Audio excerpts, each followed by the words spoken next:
अस्सलाम वालेकुम। हम लोग जो हैं वो करने लगे हैं पेल्विक मेजरमेंट्स वगैरह देखने लगे हैं जो कि फ़ीमेल की पेल्विक आउटलेट की और इनलेट की मेजरमेंट्स होती हैं बेबी की डिलीवरी के लिए बहुत ज़्यादा इंपॉर्टेंट होती हैं in relation to the size of the head of baby for normal delivery.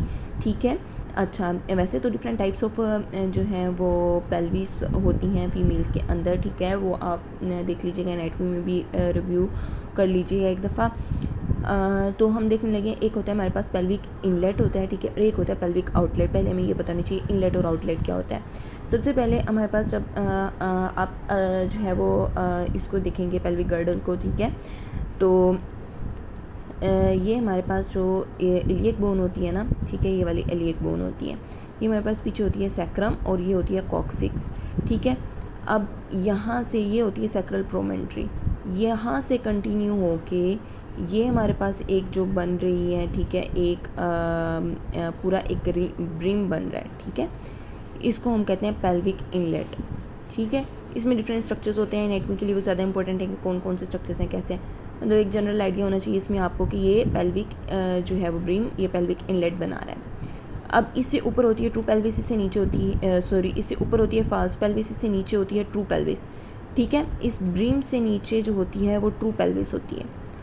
अब इसकी मेजरमेंट्स हम देखते हैं। एक हम देखते हैं एंटीरियो पोस्टीरियर, यानी ये जो हमारे पास सैक्रल प्रोमोन्ट्री होती है वहाँ से लेके आगे हमारे पास होता है प्यूबिक सिम्फिसिस, वहाँ तक जो मेजरमेंट उसकी होती है उसको हम कहते हैं एंटीरियो पोस्टीरियर को कहते हैं डायगोनल कंजुगेट। ठीक है, डायगोनल कंजुगेट की जो होती है वो 12 सेंटीमीटर होती है।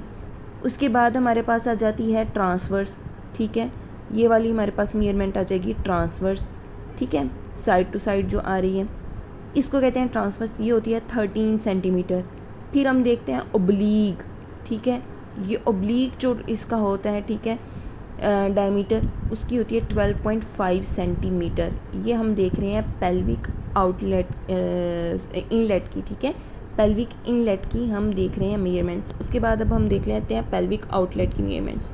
पेल्विक आउटलेट क्या है? ये जो हमारे पास थी ना मतलब पेल्विक गर्डल वगैरह, इसको हमने उल्टा किया। ठीक है, तो हमारे पास ये क्या आ रही है, कॉक्सिक्स। ठीक है, कॉक्सिक्स और उसकी टिप आ रही है। ठीक है, उसके बाद हमारे पास जो है हम इसको नीचे से देख रहे हैं तो हमारे पास जो आ रही है स्केल ट्यूब्रोसिटी आ रही है। ठीक है, स्केल स्पाइन आ रही है, आगे हमारे पास जो है वो प्यूबिक सिम्फिसिस है। इसमें हम देखते हैं, इसमें भी हम 2 डायमीटर्स लेते हैं जो बहुत इंपॉर्टेंट है। एक होता है एंटीरियो पोस्टीरियर जो कि प्यूबिक सिम्फिसिस से लेके टिप ऑफ कॉक्सिक्स तक होता है। ठीक है, ये इसकी जो मेजरमेंट होती है वो 9.5 से लेके 11.5 सेंटीमीटर तक होती हैं। ये क्यों चेंज होती है? बिकॉज जो कॉक्सिक है ना उसकी मोबिलिटी की वजह से ये डायमीटर डिफरेंट हो सकते हैं, यानी कि इसकी वेरिएबिलिटी 9.5 से 11.5 इसकी कॉक्सिक्स की मूवमेंट की वजह से, मोबिलिटी की वजह से आती है। फिर हम एक लेते हैं transverse diameter of pelvic outlet.